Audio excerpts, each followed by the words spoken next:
Welcome back, cosmic explorers, to Extraterrestrial Mystery. Today, we're diving into one of the most haunting questions humanity has ever asked. Why haven't aliens answered our calls? For decades, we've been shouting into the cosmic abyss, sending everything from pixelated human portraits to potato chip ads, hoping someone, or something, is listening. But the universe remains silent. Is it because we're alone? Or is there something out there choosing to ignore us? In this 20-minute journey, we'll unravel the wild, weird, and sometimes downright bizarre history of humanity's attempts to phone ET, explore the risks of exposing our cosmic address, and ponder what the silence means for our place in the stars. Grab your telescope, and let's get started. Segment 1. The Cosmic Phone Call. Picture this. You're standing on the edge of a vast, dark forest, shouting your name into the night. That's exactly what humanity has been doing for over half a century, sending messages to the stars in hopes of connecting with an alien civilization. But here's the chilling truth. There are only two possibilities in this cosmic game. Either we're alone in the universe, the only spark of life in an endless void, or we're not, and something out there is listening. Both scenarios are enough to send shivers down your spine. Are they ignoring us because they can't understand our messages? Did our signals get lost in the cosmic static? Or just maybe, are they staying silent for reasons we can't yet fathom? The quest to answer these questions has led humanity to do some pretty wild things. We've sent golden records spinning through space, blasted radio signals to distant stars, and even tried to advertise snacks to extraterrestrials. Yes, you heard that right. Snacks. But before we dive into the chaos of our cosmic outreach program, let's ask the big question. If aliens are out there, how do we even talk to them? Are they carbon-based like us, or something entirely incomprehensible? Are they friendly explorers or cosmic predators? And if we do make contact, are we ready to face what comes next? These aren't just sci-fi musings, they're questions that could shape the fate of our species. Segment 2. The Early Days. Humanity's First Postcards. Our cosmic shouting match began in the 1970s, when we were still figuring out how to leave our own solar system. In 1972 and 1973, NASA launched the Pioneer 10 and 11 probes, each carrying a gold-plated aluminum plaque. These were humanity's first selfies sent to the stars, etched with images of a man and woman waving politely alongside a map of our solar system. It was like sending a cosmic wish-you-were-here postcard. A few years later, in 1977, the Voyager 1 and 2 probes upped the ante with their famous golden records.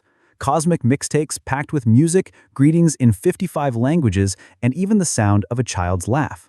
From Beethoven to whale songs, these records were our attempt to say, this is who we are. But here's the catch. These physical messages are moving at a snail's pace. Cosmic snails, mind you, but still snails. Voyager 1, the fastest of the bunch, cruises at about 60,000 kilometers per hour, but it'll take 40,000 years to even graze another star system. The odds of an alien stumbling across these probes are about as likely as finding a specific grain of sand in the Sahara.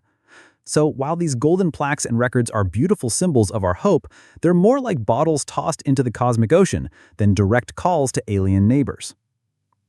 Segment 3. Turning up the volume. Radio signals.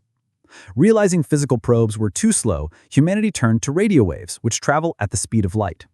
In 1962, the Soviet Union kicked things off by beaming a Morse code message towards Venus, preaching peace and goodwill. Oddly, they knew Venus was a scorching, lifeless hellscape, so this was likely more about flexing their tech than expecting an alien RSVP. But the real game changer came in 1974 with the Arecibo message, sent from the massive Arecibo radio telescope in Puerto Rico. This was humanity's first serious attempt to say, hey, we're here and we're smart. The Arecibo message was a masterpiece of minimalism, just 1,679 bits of data, about the size of a single sentence in your word processor. When decoded, it forms a pixelated image packed with information. Numbers from 1 to 10, the chemical building blocks of life, a sketch of DNA's double helix, a stick figure human, and a map of our solar system. It even included a picture of the Arecibo telescope itself, like a cosmic return address. This signal was aimed at a star cluster 25,000 light-years away, meaning it won't arrive until long after humanity might be a distant memory. It was less about starting a chat and more about proving we could shout into the void with style. Segment 4. The Wild and Wacky. From Ads to Alien Jams. As the years went on, our cosmic messages got, let's say, creative.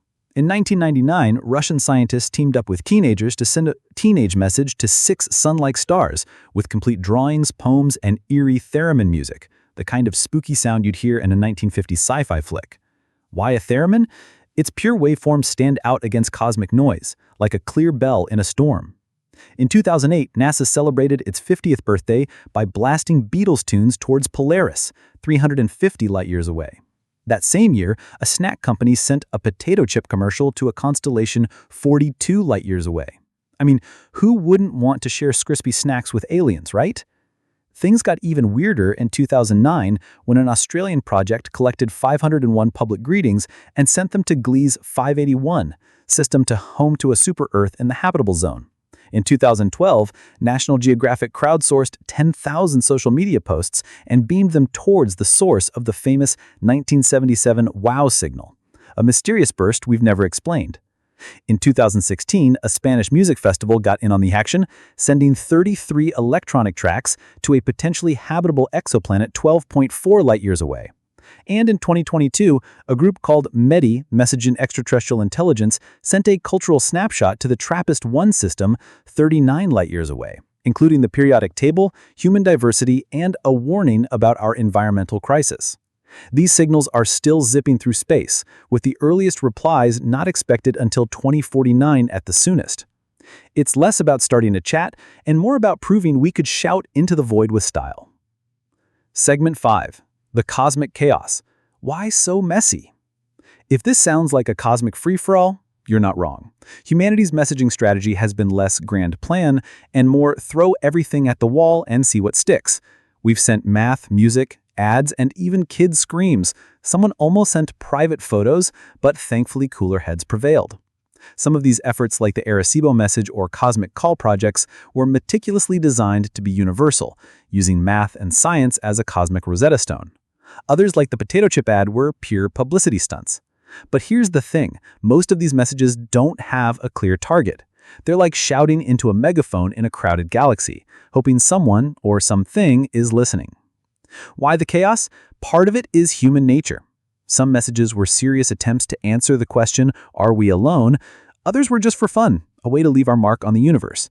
As the script puts it, it's like scribbling, "We were here" on the cosmic wall. But this scattershot approach raises a bigger question. What are we trying to achieve? Are we genuinely seeking contact, or are we just flexing our tech and soothing our existential loneliness? Segment 6. The Dark Side. Should we be shouting? Now, let's talk about the elephant in the room, rather the alien in the galaxy. Sending our cosmic coordinates might not be the smartest move. Imagine if we attract the attention of a hostile civilization, like the bug-like invaders from Starship Troopers or the ruthless predators in the three-body problem's dark forest theory. This theory suggests the universe is a dangerous place where civilizations stay silent to avoid being hunted. Our signals could be like lighting a beacon in a jungle full of predators. This isn't just sci-fi paranoia. Many scientists, including those behind the 2015 Breakthrough Listen initiative, argue we should listen rather than shout. They've pledged to only eavesdrop on the cosmos until we fully understand the risks of contact. The problem? There's no global rulebook. Anyone with a big enough antenna, be it a government, a company, or a random billionaire, can send a message on behalf of humanity. Imagine the irony if a rogue potato chip ad triggers an alien invasion. As the script quips, that would be a bitterly ironic end to our story. But not everyone's scared. Some argue we're projecting our fears onto the stars. If advanced aliens exist, they might already know we're here, picking up our stray radio waves from old TV broadcasts.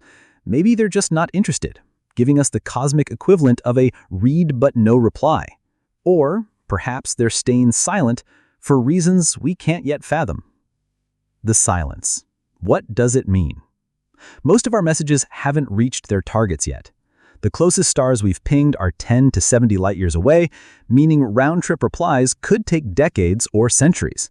The first interstellar message to arrive, the 1983 Altair message, reached its star in 1999, but we've heard nothing back. Even our unintentional radio leaks, like TV signals, fade into the cosmic background noise after a few light years. The universe is big, and our signals are just a whisper in the gale.